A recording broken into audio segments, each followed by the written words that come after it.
우리 하나님 말씀 보겠습니다. 로마서 7장 18절부터 25절까지입니다. 로마서 7장 18절부터 25절까지 봉독하겠습니다. 제가 봉독하겠습니다. 내 속 곧 내 육신에 선한 것이 거하지 아니한 줄을 아노니 원함은 내게 있으나 선을 행하는 것은 없노라. 내가 원하는 바 선은 행하지 아니하고 도리어 원하지 아니하는 바 악을 행하는도다. 만일 내가 원하지 아니하는 그것을 하면 이를 행하는 자는 내가 아니요 내 속에 거하는 주인이라. 그러므로 내가 한 법을 깨달았노니 그 선을 행하기 원하는 나에게 악이 함께 있는 것이로다. 내 속 사람으로는 하나님의 법을 즐거워하되 내 지체 속에서 한 다른 법이 내 마음의 법과 싸워 내 지체 속에 있는 죄의 법으로 나를 사로잡는 것을 보는도다. 오라 나는 곤고한 사람이로다. 이 사망의 몸에서 누가 나를 건져내랴. 우리 주 예수 그리스도로 말미암아 하나님께 감사하리로다. 그런즉 내 자신이 마음으로는 하나님의 법을 육신으로는 주의 법을 섬기노라. 아멘. 아멘. 벌써 지금 왜 이렇게 세월이 빠른지요. 애들이 졸업을 하더라고요. 그래서 벌써 이제 고등학교로 올라가는 애가 둘이나 우리 집에서 있고, 또 이번에 대학을 가는 애가 또 2명이나 됩니다. 그 중에 하나는 감리교 신학대학을 이렇게 가게 됐고요. 참 얼마나 그게 감사한 일인지 몰라요. 이 아이들을 처음 만났을 때 어땠을까 생각을 해보면은 정말 갑갑하기도 하고, 얘네들이 과연 우리들이 기도하는 대로 하나님께서 약속해 주신 대로 그 믿음의 아이들이 될까 하는 생각을 마음이 흔들려가며, 얘네들이 빛도로 나갈 때는 마음이 한없이 흔들리지만은 하나님께서는 그래도 하나하나 귀하게 약속대로 만들어 가시는구나 했는데, 이번에 두 아이가 또 고등학교를 가게 되었는데 졸업식을 했습니다. 그래서 얘네들을 맛있는 것을 가서 좀 사줘라, 외식을 해라, 그리고 이제 돈을 좀 줘서 애들이 식사를 하고 왔는데 카톡으로 목사님 감사합니다, 키워주셔서 감사합니다. 근데 이게 보니까 성의가 별로 없고 뻔한 얘기 같은 거예요. 근데 어떤 아이가 또 이렇게 자기의 마음을 카톡으로 해왔는데 여기에는 진심이 담겨 있는 것 같더라고요. 얘는 어쩌면 이렇게 마음 진심으로 이런 얘기를 할까. 또 어떤 애는 이놈은 그냥 누가 하니까 따라서 한 거야 하는 생각을 갖게 되더라고요.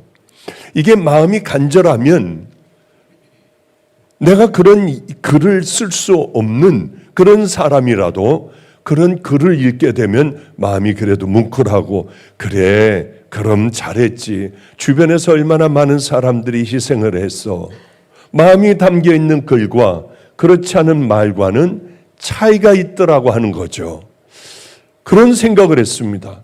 우리 주님은 우리들의 기도를 이렇게 너는 진짜구나, 너는 간절하게 하는구나를 구별을 하시겠구나.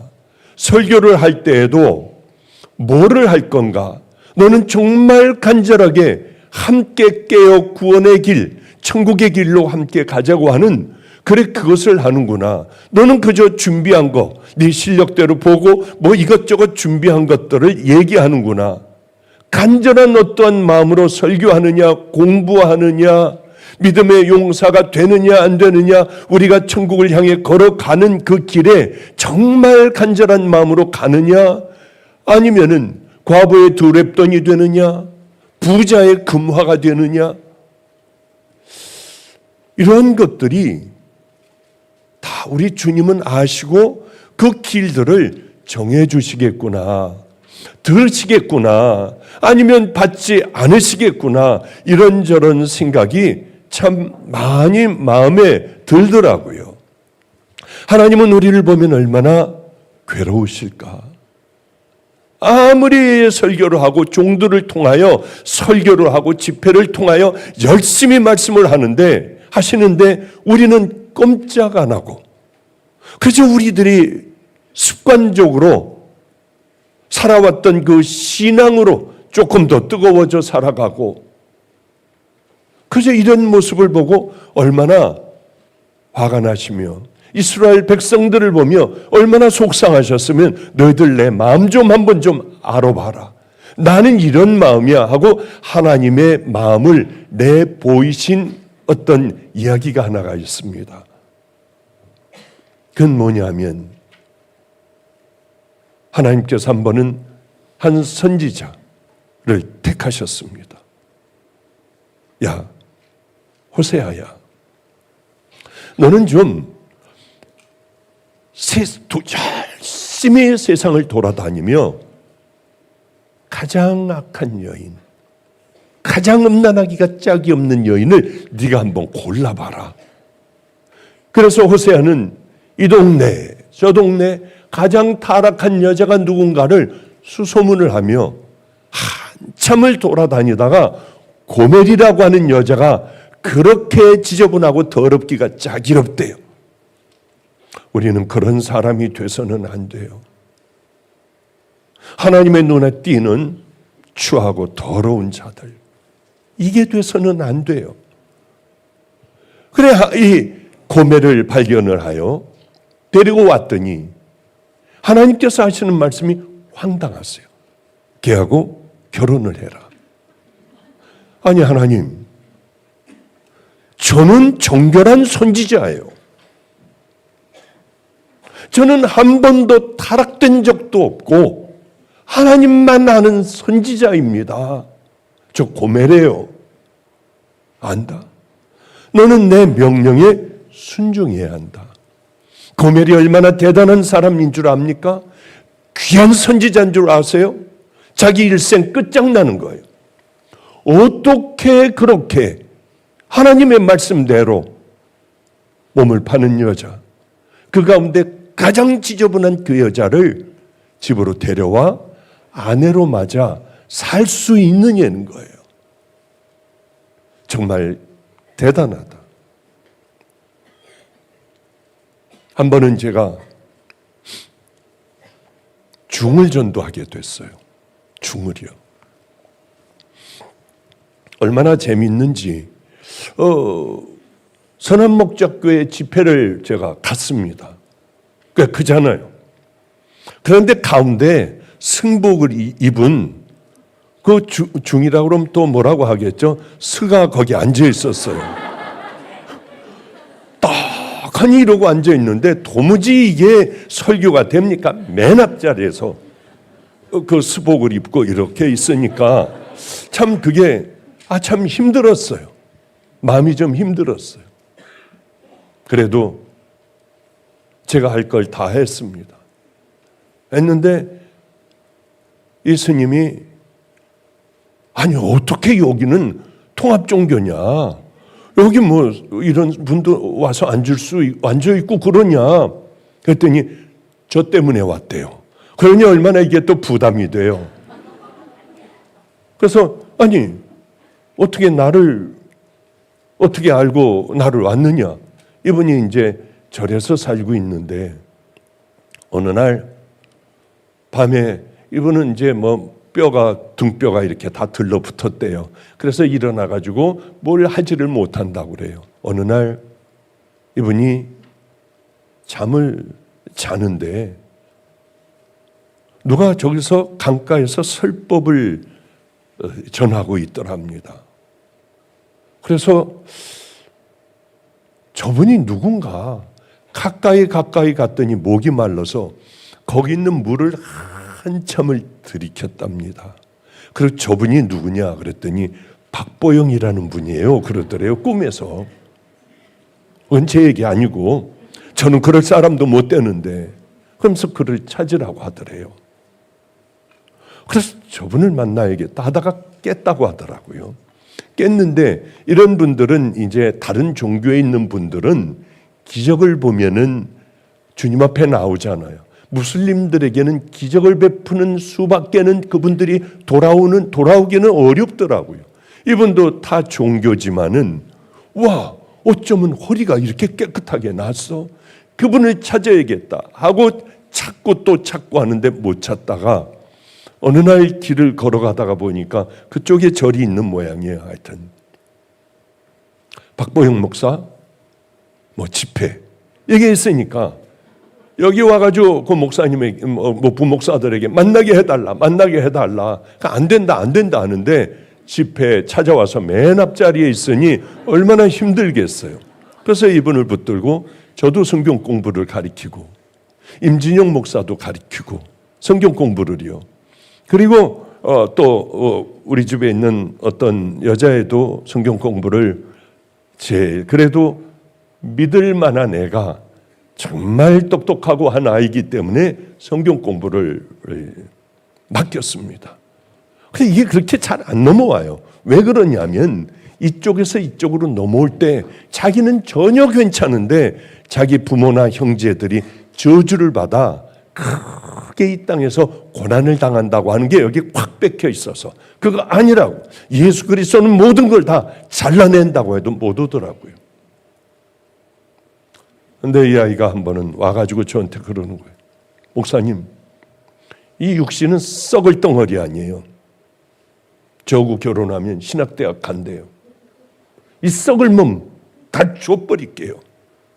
그래서 제가 야단을 치고 얼른 모든 걸 단절시켜 다른 데로 얼른 다 보내버렸습니다. 그런데 그렇게 하나님 앞에 그 결단하는 모습을 보고 쟤는 그냥 놔두지 않겠다. 저 아이는 가장 귀한 길로 내가 인도해야겠다고 하는 그 마음이 들 거 아니에요. 그런데 이런 귀한 선지자가 어디 있어요? 호세아 같은 선지자가 어디 있어요? 데려왔어요. 더럽기가 짝이 없는, 자기는 정결하기가 짝이 없는 하나님의 종인데 결혼을 해버리는 거예요. 그런데 이상한 일이 일어났습니다. 참 사랑스럽고 하나님께서 사랑해 주라고 하니 사랑으로 대하는데 이유도 없이 집을 나가버렸어요. 아니 어디 갔어? 아니 왜 안 들어와? 아니 지금 한 달째 안 들어오고 있잖아. 열심히 하나님께서 이렇게 말씀하시는 거예요. 가서 찾아 데리고 와라. 그리고 사랑을 더해줘 봐라. 그래서 열심히 찾다가 보니까 어느 집에서 살림을 차리고 또 거기서 살아가고 있는 거예요. 가서 데리고 왔습니다. 데리고 왔더니 임신을 했어요. 남의 아이를 임신해가지고 들어왔어요. 하나님께서는 사랑하라고 하시니 그를 진정으로 사랑하려고 애를 써도 안 될 때마다 얼마나 몸부림을 쳤겠습니까? 경험하신 분들이 있을 거예요.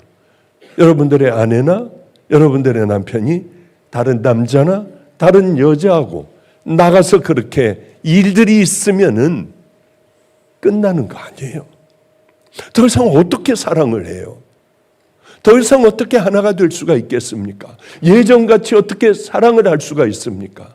성경에서도 가늠한 연고 외에는 가늠했으면 헤어져라. 그러나 그 외의 것은 참고 사랑하고 덮어줘라.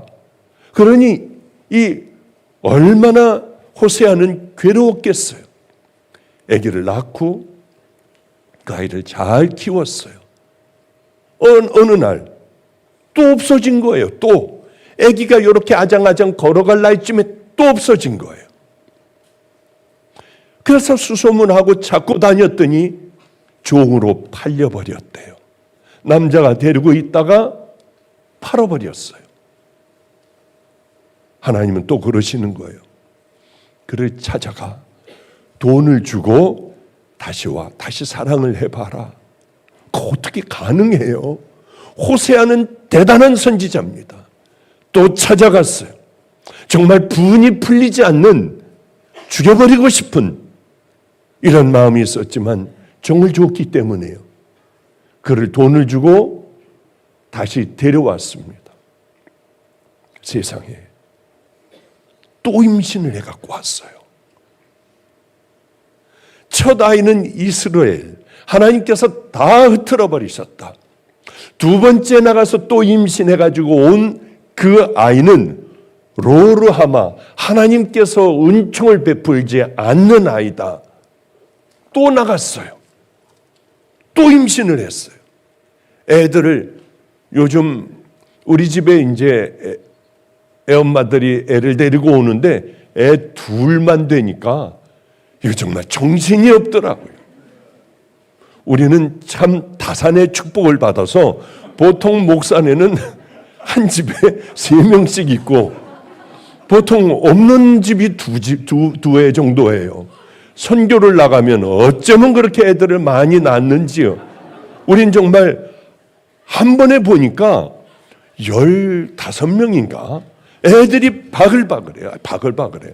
특별히 제가 이제 다음 주에 아인교회를 갑니다. 저 온양 있는 쪽에 우리 보육원 아인하우스에 보육원에 교회를 하나 예쁘게 졌어요. 여러분들 혹시 애 못 낳는 분들 계시면은 아인교회로 가시면은 틀림없어요. 오늘 그 성도들이 한 80명이 왔더라고요. 버스 대절해가지고. 그 교회는 들어가면은 하여튼 그렇게 아기를 못 낳는 사람들이 없다는 소문이 있습니다. 이거는 뭐 사실인지 모르지만 거기에 가보면 애들이 버글버글해요. 이제 그 고아원 쪽이 아니라 어쩌면 그렇게 애들을 그렇게 많이들 낳는지 정말 깜짝 놀랐어요. 어쨌든 간에 또 나가서 또 임신을 해온 거예요. 로르하마, 너는 은총을 받지 못해. 또 나가 세 번째 아이를 배가지고 또 들어왔습니다. 임신을 해서 들어왔어요. 그 아이는 너는 내 백성이 아니야. 이스라엘, 로르하마, 로암미 셋이 복적대고 크고 있어요. 이거 얼마나 기가 막힌 일이겠습니까? 그리고 또 나가버렸어요. 하나님께서 호세아에게 이렇게 얘기하십니다. 너희들이 내게 하는 것이나 고멜이 내게 하는 것이나 똑같다.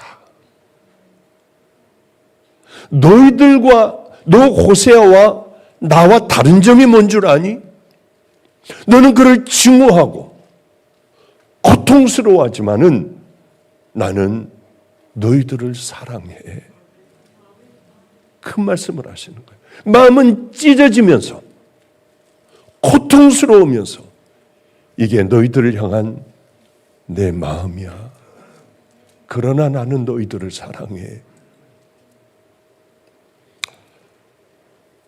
정말 이 호세아도 대단한 선지자지만은 하나님은 말도 안 되게 그래서 나 같은 자를 악하기가 짝이 없는 자를 끝까지 기다리시고 그래도 가장 좋은 나이쯤에 결국은 낚아채 나를 부르셨구나. 강제적으로 부르심이 없었다면 나는 어떻게 됐을까? 벌써 죽었을 것 같아요. 많은 사람들이 그래요. 강제적으로 불리운 당신은 기가 막히다. 기가 막히기는요. 하나님께서는 저 같은 자를 어떻게 그렇게 부르지 않으면은 얘는 절대로 안 오라니까. 하나님께서 먼저 저를 만나 주셨어요. 그날 얼마나 울었는지요. 아, 십자가의 사랑이라고 하는 건 나 같은 죄인에게도 그게 속하는 거구나. 그래, 내가 하나님 마음에 예수 그리스도를 다시 수도 없이 못을 박았지만 나 이제 충성을 해볼 거야. 나 이제 그 길을 한번 가볼 거야.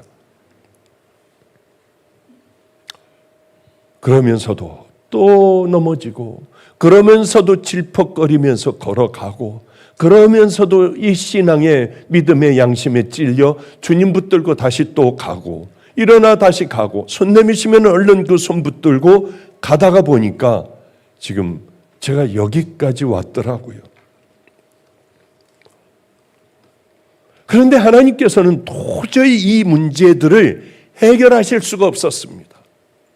죄 문제를 해결하려면은 짐승을 잡아 하나님 앞에 제물을 드려야 또 염소를 가져다 자기들의 죄들을 고백하고 저 들판으로 내보내서 굶어 죽게 만들었어요.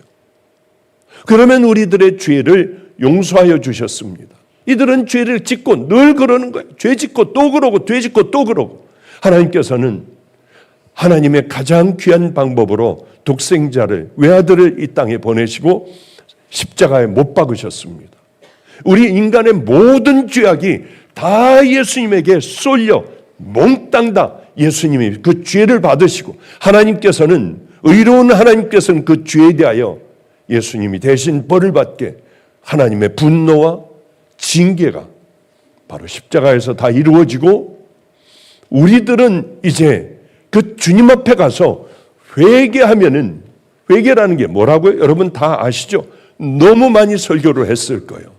회개라고 하는 건 입으로 그냥 떠들고 감정적으로 울고 가슴을 치고 하는 것이 아니라 이제 안 하는 거. 내가 왜 그랬을까? 이제 다시는 안 하는 것. 그래서 하나님은 회개라고 받아들여 주세요. 그러면 성령님이 우리 안에 단호하게 바로 한 번에 성령님이 우리 안에 계시게 됩니다. 그렇게 힘든 것 같으면 십자가가 왜 있겠습니까? 거저 주시는 하나님의 은혜예요. 내가 왜 이렇게 살았을까? 이제 이런 죄 가운데 나는 살지 않고 싸울 거야. 물론 그 다음날서부터의 싸움이 시작이 돼요. 성령님께서 이 안에 계시지만은, 그러나 이제는 예전과 달라요. 신앙의 양심이 있고 소리가 있고 깨닫게 돼요. 그러면 조금씩 싸우고 또 조금씩 싸우는 것 아니겠습니까? 성령의 불을 받았다고 하여 이 사람이 저 사람이 되는 법은 절대로 없어요. 저는 깜짝 놀랐대도요. 주님을 이렇게 뜨겁게 만나 결단을 하고 정말 이런 은사도 주시고 아무에게 얘기하지 않았지만은 견딜 수가 없었어요. 고통스러워서. 이걸 빨리 다 걷어갔으면 좋겠었어요. 누구한테도 얘기하지 않았어요. 이걸 걷어가 달라고 그렇게 수도 없이 많이 기도했죠. 그런데요, 그런 은혜와 뜨거워 견딜 수 없는 은혜가 있었는데도요, 주님의 음성도 들었는데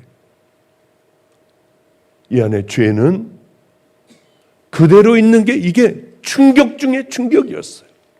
이제 이렇게 불로 성령의 불을 맞았으면, 그리고 이런 은사를 갖고 있으면은 나는 거룩해야 하잖아요. 나는 정결하고 성결하게 되잖아요. 인격도 이제 아름다운 인격이 되어야 하잖아요. 나는 그대로더라고요. 그대로인 가운데에 내 안에는 성령님이 계셨어요. 그럴 때마다 신앙의 양심이 요동을 치고요. 그러면 안 돼. 예전에 그 습관들을 싸우느라고 얼마나 힘들었는지요. 정말 수도 없는 많은 싸움을 해요. 주여, 저 어떻게 해요? 저는 이 옷이 제게 맞지를 않아요. 저를 내쳐버리세요. 해도 안 돼요 하며 울었어요. 안 되는 걸 어떻게 해요? 아니야, 내가 넘어지면 내가 손을 내밀게. 너를 일으켜 줄 거야. 여러분 똑바로 잘 들으셔야 돼요. 성경에는 그렇게 표현은 안 했지만 그 표현이 다 들어있어요. 내가 넘어지면은 내가 너를 붙들어 일으켜 세울 거야. 네가 죄 지면은 내 죄 짓고 그 죄와 싸우면은 내가 너를 다시 정결케 해줄 거야. 염려하지 마. 내가 너를 천국으로 인도해 줄 거야. 그래서 여러분들은 여기까지 오기도 하고, 내가 죄인 걸 알고 또 죄를 버리기도 하고, 우리가 그래서 여기까지 온 것 아니겠습니까? 저는 몰라요. 저는 그래서 여기까지 올 수 있었어요. 그분의 도우심, 깨닫게 하시고 가지 않게 하시고 돌아서게 하시고. 그러나 나는 자꾸 가려고 해요. 이 생각이 틀린 거예요. 이건 너무나도 오래 걸리고 너무나 따분하고 여기 와서 기다려야 하고, 이건 저하고 맞지가 않는 거예요. 얼마나 많은 실수를 하고 얼마나 많이 넘어졌겠습니까? 늘 울었어요. 결단했어요. 그리고 순종을 한번 해보려고 하는데 이게 비뚤어지는 거예요. 얼마나 어려웠는지요. 이제 내가 너희들에게 가장 아끼는 것을 주었다. 그러니 너희들은 이제 그를 믿기만 하면, 믿는 게 뭐예요? 회개하는 거예요. 그냥 믿는다. 아니 근데 다들 그렇게 생각을 하는 거예요. 교회 열심히 다니면 믿는 거, 목사님 말씀 열심히 들으면 믿는 거, 정말 그럴까요? 아니에요. 회개하는 거, 그게 예수 그리스도를 정말 믿는, 진짜 그것 믿는 거예요.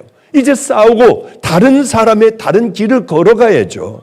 그걸 보고 우리는 믿는 거라고 하는데, 많은 사람은 열심히 교회에 다니며 설교 듣고 기도하고 하는 걸 믿는 거라고 거의 대부분이 그렇게 생각을 하고 있더라고요. 믿는다는 건 예수 그리스도께서 우리의 죄를 깨끗게 하신다는 거, 그걸 믿으며 내 죄를 우리 주님께서 깨끗게 하여 주시고, 그 다음에 이제 성령님과 함께 안 되는 그 믿음의 걸음을 걸어가는 것, 그걸 우리는 믿음이라고 하죠. 내가 너희들에게 이렇게 주었다. 내가 희생을 하여 너희들에게 이걸 주었다. 이제 믿기만 해라. 그렇지 않으면은 더 이상은 하나님께서 뭘 어떻게 하시라고요. 이렇게까지 다 만들어 놓고 믿어. 그래서 이걸 믿게 하시느라고 동네마다 수도 없는 많은 교회를 세워놓으시고, 목사들을 통하여 수도 없는 많은 예수 그리스도를 믿는 믿음에 대하여 말씀을 하셨잖아요. 그리고 주님 앞에 돌아오게 하고, 그런데 아무리 해도 되지 않는 고개를 흔드는 사람들은 어쩔 수 없지 않겠나요? 그건 아무리 해봐도 안 되잖아요. 이런 참 힘든 일들이, 가장 힘들었던 일이 뭐냐? 하나만 얘기해봐라. 제가 안 되는 거예요. 다른 육신적인 고통들, 참고, 굶고, 어렵고, 가장 힘든 게 그런 게 아니라 저와의 결단이 한 번에 무너지기도 하고, 또다시 일어나려고 하면은 힘을 다 잃어버리고, 세워놨던 것들이 한 번에 다 무너지고, 이게 뭘까? 너무 이상했어요. 그럼 나보고 뭘 어떻게 해야 되는 건가? 다 무너져. 옷까지 다 애들이 가지고 도망을 가요. 그러면 반바지하고 런닝만 입고 설교를 해요. 하나님 아무도 안 들어오게 해주세요. 이게 뭐지? 그것보다도 더 힘든 건 내 스스로가 무너지는 것. 이게 너무 힘들었어요. 얼마나. 그러면은요, 한쪽에 이런 마음 없겠습니까? 나는 해도 안 되는 사람인 모양이야. 그러니까 이 어디 가서 의사도 좀 하고, 그래서 돈도 좀 벌고, 집도 하나 작은 거 이것도 좀 사놓고, 그래야 하는 거 아니야? 이렇게 할 수는 없잖아. 또 한쪽에서는 아니야, 너는 주님의 종이야, 이러고 있을 수 없잖아. 그런데 그때 주님은 가장 가까이에서 절 보시고 저를 어떻게 쓰실 것을 아마 결정하셨던 것 같아요. 그 많은 세월들을요, 얼마나 제가 힘들었겠습니까? 가장 힘든 것은 무너지는 것도 힘들지만 내 마음이 두 법이 싸우는 거예요.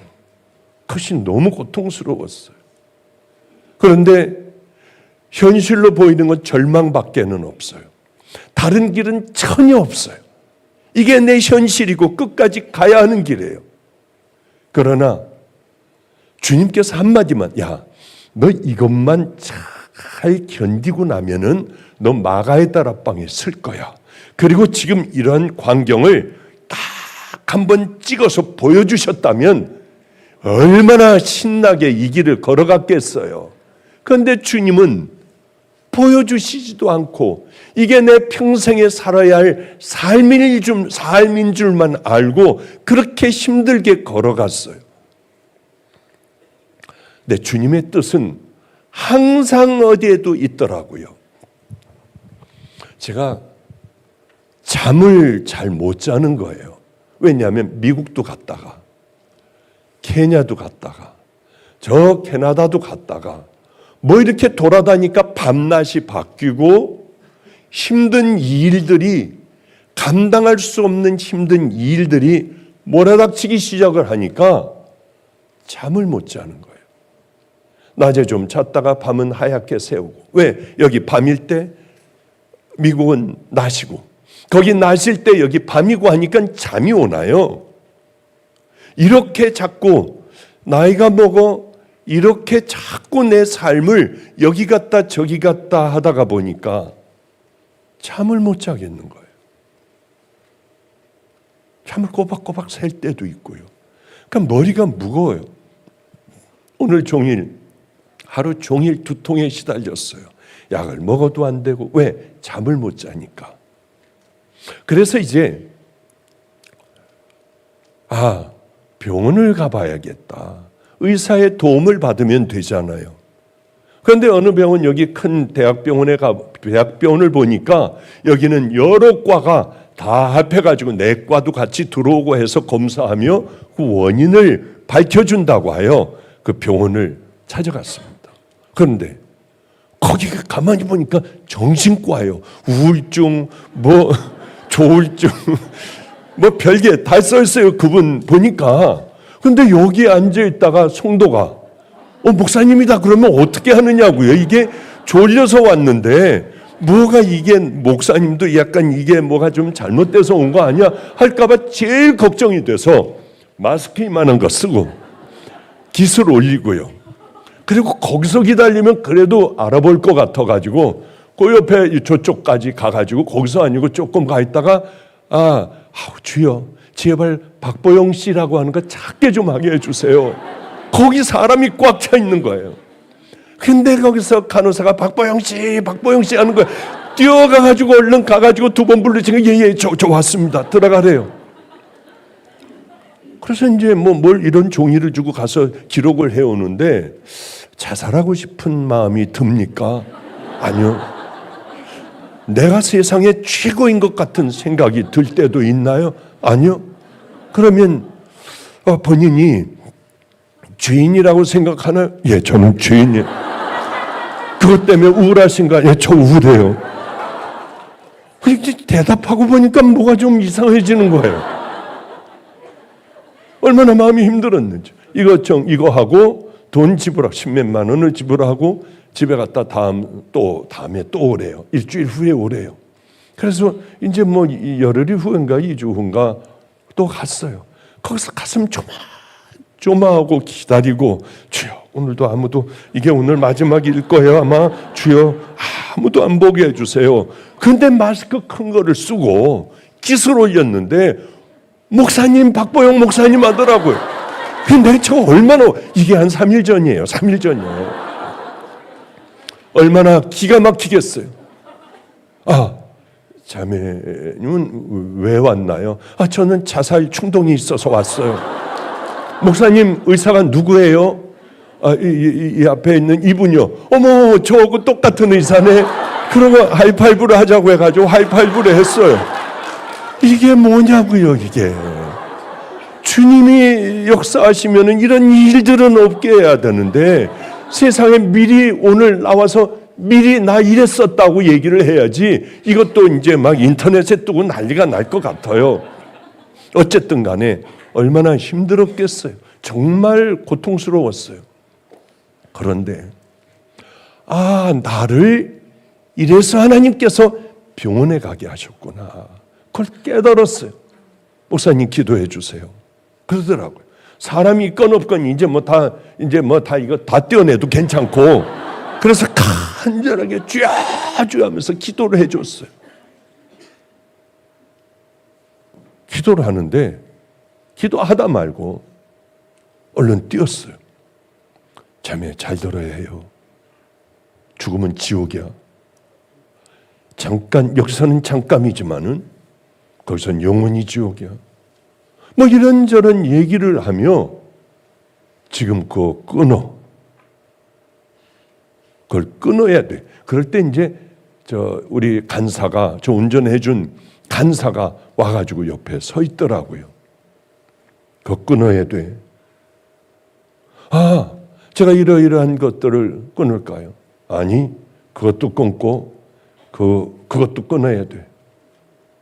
난 자매가 뭐 어떤 자매인지 모르지만 담배도 끊고 이거 끊고, 그러니까 무서워 그러더라고요. 그랬더니 우리 그 간사도, 목사님 무섭네요. 어떻게 그래요? 그게 뭐냐면 다른 거 아무것도 아니에요. 기도할 때 주님께서 제게 그 마음을 주시는 거죠. 이 안에 계신 성령님께서 그 마음을 주시니까 저는 그 마음을 그 자매에게 얘기를 해주는 거예요. 자매, 자살하면 지옥으로 끝이지만 이제부터 한번 해보자고. 이렇게 하다가 보면 언젠가는 아프리카에 가서 어린 아이들에게 노래를 하고 찬양을 하며 얘네들하고 환하게 웃으며 과자도 나눠주고 이런 아름다운 인생을 살아갈 수 있는 그 아름다운 지금 젊은 나를 왜 자해를 하고 자살을 하고 하려고 그래? 우리에게는 하나님이 계시지 않냐고 했더니 어쩌면 얼굴이 그렇게 환해가지고 돌아가는 모습을 보고, 아, 여길 내가 미쳤다고 왔어. 그런데 우리 주님께서 그래, 저 딸을 만나 저 딸을 건져라, 그런 마음으로 이렇게 나를 그곳을 가게 하셨구나 하는 마음으로 고개를 그저 끄덕끄덕하고 한 생명이 주여 살아나게 하소서 하는 기도를 했습니다. 그래요, 주님의 자녀가 되면은 여러분들이 회개를 했다고 해봐요. 거창한 거 아니에요. 뭐 하나하나 죄를 끄집어내요. 여러분들이 막 그냥 죽어라고 땀을 흘려야 되는 거 아니에요. 회개는 순식간에 한 번에 예수 그리스도의 능력과 보혈은 한 번에 이루어지는 거지, 이것저것 다 했을 때 너 지금 40점이야. 조금 더 해봐. 조금 더 해봐. 아버지 내가 이런 것도 했던 것 같아. 조금 더 해봐. 이게 지금 50점까지 올라왔어. 이런 거 아니잖아요. 한 번에 우리를 그저 내가 죄인인 줄 알고 이제는 다른 삶을 싸우며 살아가겠다고 하는 결단만 하면은 그 자리에서, 오늘 이 자리에서요, 여러분은 새로운 믿음의 귀한 예수 그리스도의 신부가 되는 것 아니겠습니까? 그리고 이제 그 다음서부터는 하나님의 방법으로 살아가고 아무것도 모르지만은 그렇게 살아가는 것. 안젤로 이야기하시죠. 우리는 많이 설교도 하고 다들 필독서로 읽게도 했습니다. 아주 짧은 거예요. 릭 조이너 목사님인가요? 저는 아직 잘 기억은 확실히 안 납니다. 어느 날 기도를 하고 있는데 환상을 보게 되었어요. 한 사람은 순교자의 아들로 멋진 목사가 돼서 수도 없는 많은 이러한 사람들을 천국으로 이끌고 가고 있었어요. 최선을 다해서 이끌고 가고 있었어요. 그런데 아주 빛나는 거룩한 하나님 가까이, 예수님 가까이에, 보좌 가까이에 어느 한 알코올 중독자가 거기에 있었습니다. 자기가 봤던 알코올 중독자가 있었어요. 이런 고아로 태어났고, 뭐 전 자세한 내용은 지금 기억이 안 나요. 하도 오래돼가지고.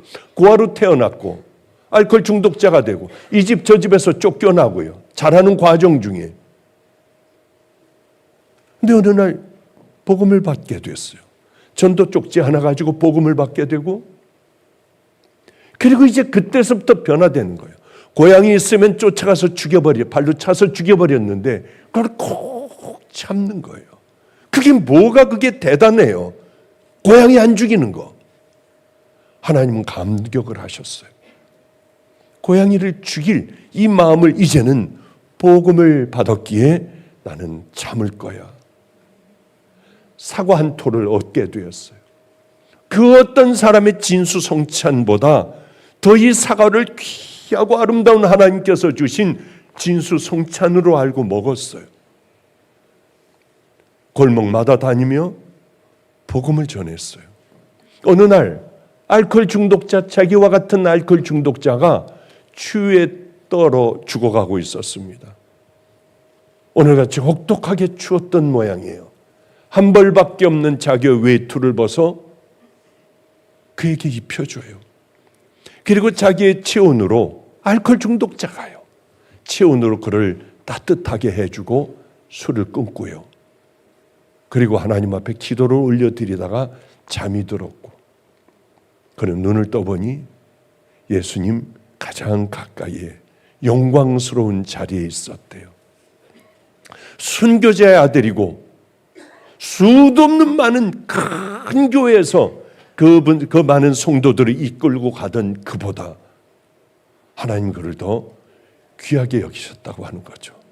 아무것도 없고 버려진 채로 살아온 마음 상하고 누구를 의지할 데도 없고 고통스러워 술로 방황하던 그의 참음을, 그의 견딤을, 그가 사랑함을 하나님은 보신 거예요. 우리가 한참 인생의 출발점에서 뒤처졌다고 하더라도,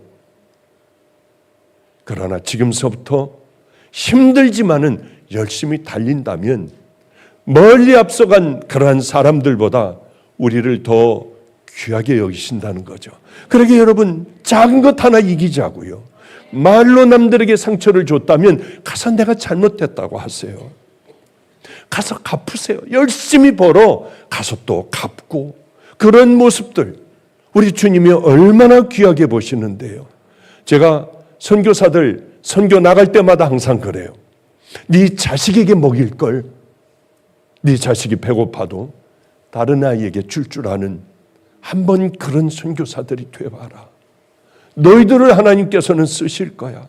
마음 생명으로 다해 우리 하나님을 사랑하며 살아가 보자. 싸우지 않으면 가짜가 될 수밖에 없어요. 내가 누구인지, 나를 또 십자가에 못 박고 또 죄를 회개하고 또 나를 십자가에 못 박으며 그렇게 살아가지 않으면 우리는 마지막 때에 내가 믿음을 보겠느냐. 다 타락한 채로 수도 없는 많은 크리스찬이라고 하는 사람들이 가짜의 옷을 입고 그렇게 살아갈 수밖에 없어요.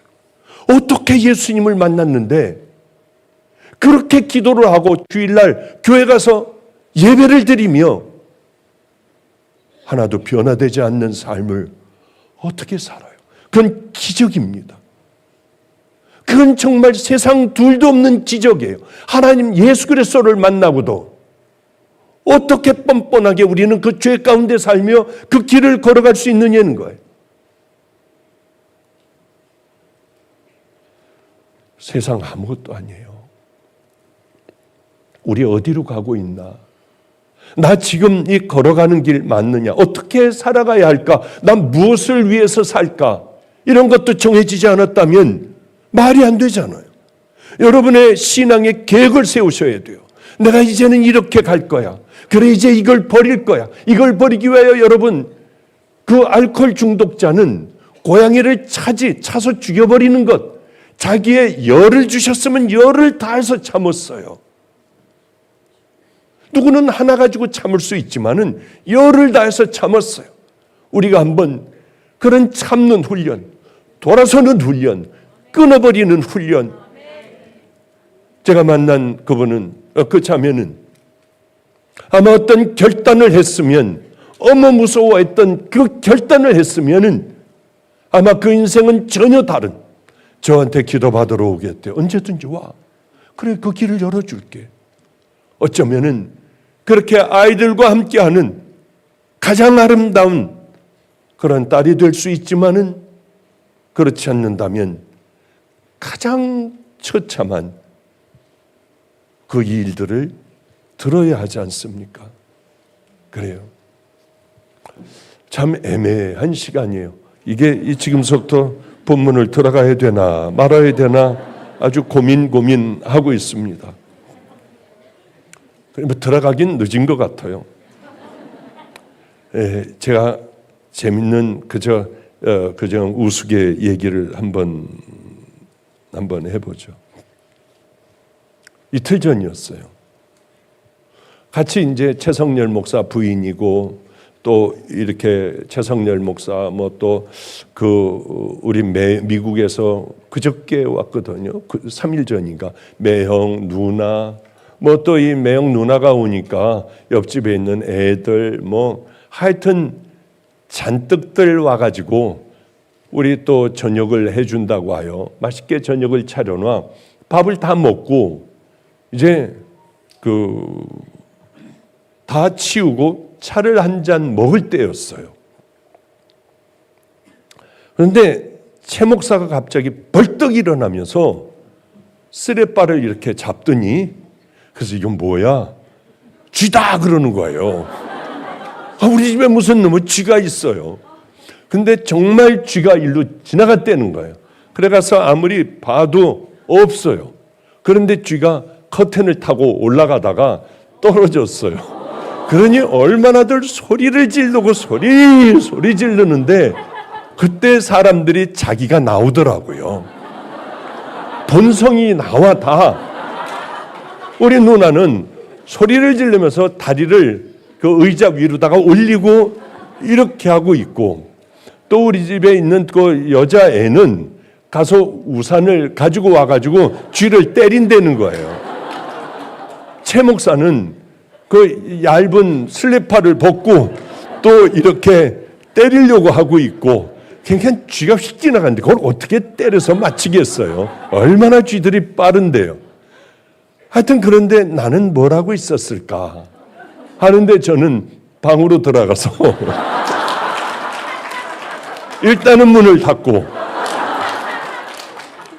강아지가 자는 담요를 들고 문을 다시 나와서 이게 슬리퍼로 해결될 게 아니라 이 쥐를 얼른 이렇게 덮어야겠더라고요. 그래도 내 방으로는 안 되니까 내 방문은 철저하게 먼저 닫고, 그러고 이제 그러고 있는데 쥐가 또 도로로 하고 나와가지고 누나네 방으로 들어가더라고요. 하여튼 어제 너무 힘들었어요.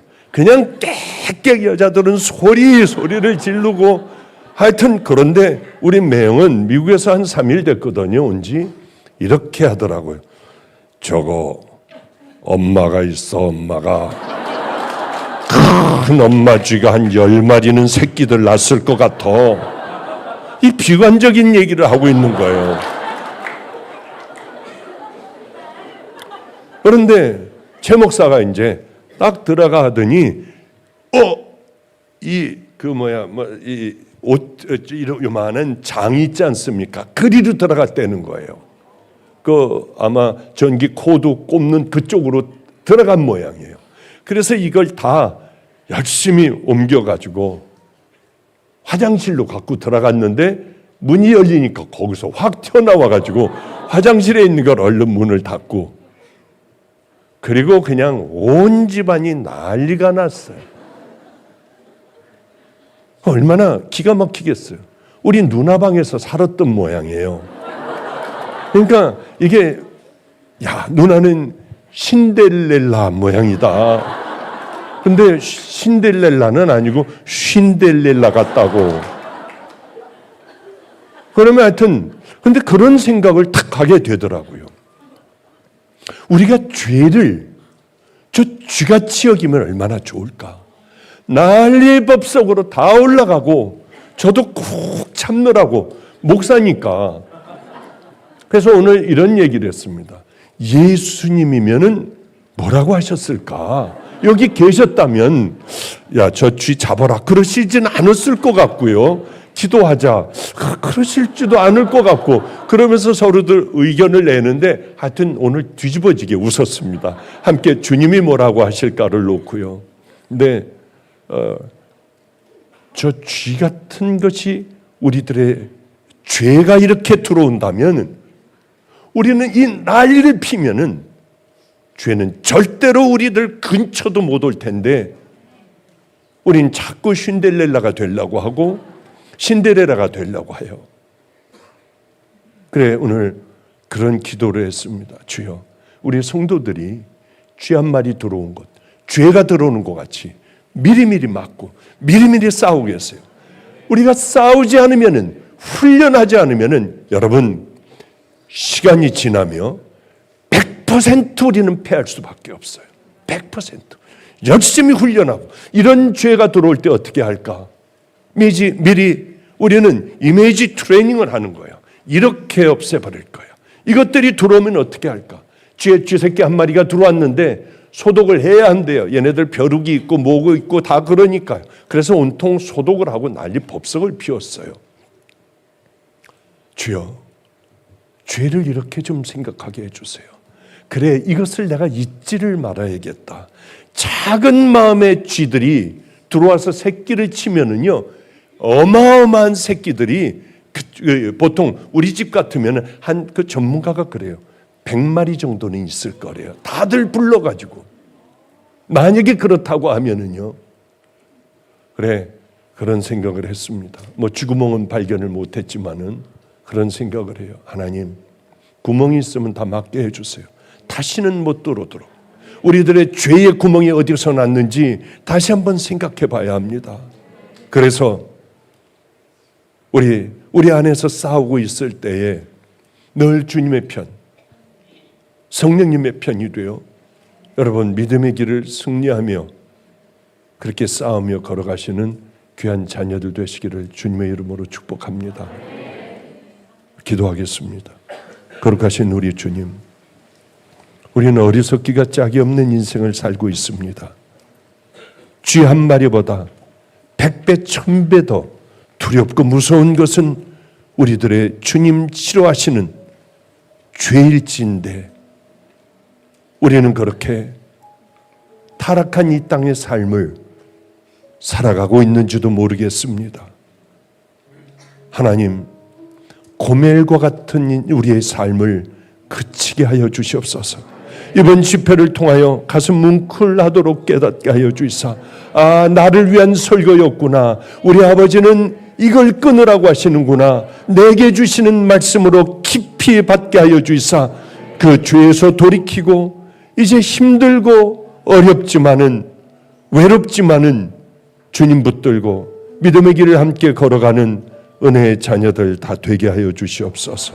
오늘도 성령님 함께 해주시기를 간절히 소망하오며 예수님 이름으로 기도드렸습니다. 아멘. 많은 사람들이 치유되고 회복되기도 합니다. 그럴 때마다 저한테 와가지고 이런 얘기 저런 얘기 하는데 꼭 제가 정말 무슨 능력자가 된 것 같더라고요. 여러 사람들이 그러니까. 그래서 설교에 계속 그렇게 얘기했습니다.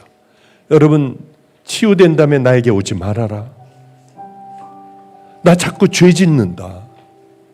내가 힘을 더 주면은 빨리 나을 것 같은 생각도 들기도 하고, 내가 저 사람을 위하여 어떻게 하면은 하나님은 내 기도를 들어주셔서 저 사람을 낫게 할 것 같은 생각이 들어 여러 가지 왔다 갔다 하는 죄된 생각을 하니까 나한테 오지 말아라. 오면은 다시 재발할 거다. 그러니 절대로 내게 오지 말아라. 저도 살아야 하잖아요. 하나님 앞에 저도 내 믿음을 지켜나가야 하잖아요. 그래서 간증을 시키거나 여기에서 이렇게 낫다고 하는 거 절대로 아니에요. 아니, 개척교회 지하실에서 왜 못 낫습니까? 여기에 하나님만이 하나님이신가요? 안 그렇잖아요. 뭐가 다를까요? 이것과 그것이 뭐가 다를까요? 마음이 다른 거예요. 하나님을 사랑하는 게 다른 거예요. 여기선 회개하고 더러운 죄들을 다 토해내라고 하고, 당신들이 얼마나 더러운 죄인인가 아느냐, 그거 좀 알게 해달라고 하고, 이렇게 가다가는 우리는 끝장이라는 걸 얘기를 해줘요. 내가 누군가, 나 어디로 가고 있나.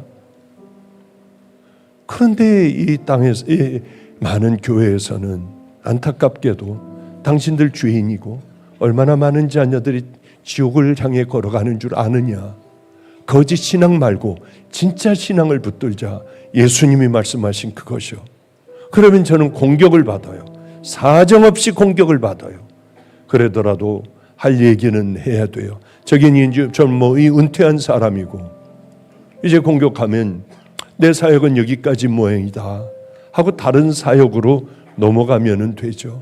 여러분들, 이 가장 귀한 것은 정말 이 시대에 내 신앙 내가 지키지 않으면은 엉뚱한 곳에 약초가 무성하고 뱀들이 우글거리는 온갖 이 곤충들이 우글거리는 우리는 그 마음밭, 신앙의 밭을 만들 수밖에 없어요. 괴물 같은 사람들이 얼마나 많아요. 말도 안 되는 일들이 우리 안에 얼마나 많이 일어나냐고요. 그러니까 우리는 싸우고 또 싸우고 나를 꺼내보고 힘들지만은 또 꺼내보고 내 신앙이 맞나? 이렇게 해도 되나? 하며 믿음의 길을 향해 걸어가지 않으면 우린 다 주님 앞에 갔을 때 믿음으로 가요.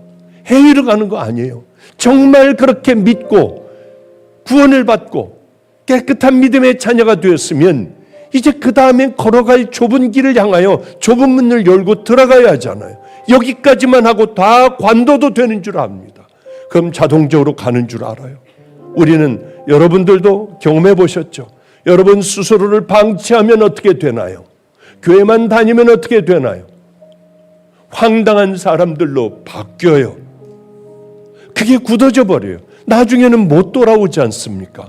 세월이 오래되면 오래될수록 못 돌아오잖아요. 이거 여러 번 얘기하는 겁니다.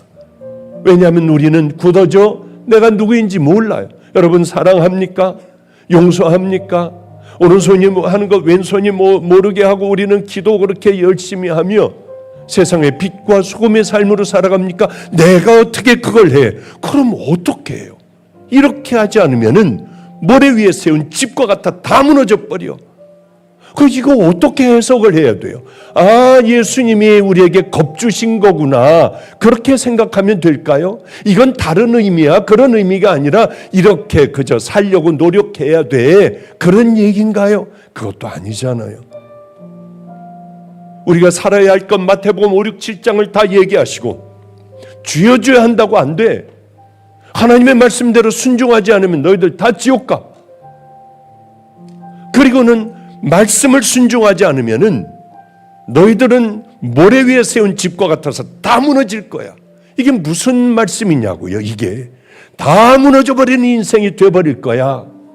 내 얘기를 듣고 너희들이 순종하면, 구원받은 믿음의 자녀로 순종하면 너희들은 반석 위에 세워진 집과 같아서 어떤 일이 있을 때도 너희들은 무너지지 않을 거야. 여러분, 저는 이렇게 생각해요. 이곳에 온 여러분들 중에 오늘도 설교도 별로 잘하지도 못했고 다 못했어요. 그러나 간절하게 여러분들이 결단해야 될 것은 나는 순종할 거야. 나는 다시 한번 내 죄를 하나님 예수님 앞에 다시 한번 나는 깨끗하게 씻김 받고 나 다시 한번 출발해 볼 거야. 그리고 이제는 한번 그래 마태복음 5, 6, 7장 뭐를 순종하라고 하나 조금씩 매년 이렇게 1년, 2년, 5년, 10년, 20년, 30년을 나는 한번 그렇게 싸우면서 살아가 볼 거야 하면 성령님이 도와주실 거야. 여러분, 그러면 주님은 엄청나게 기뻐하시며 오늘 기도하실 때에 여러분에게 강력한 은혜가 임할 줄로 믿습니다. 찬양하겠습니다.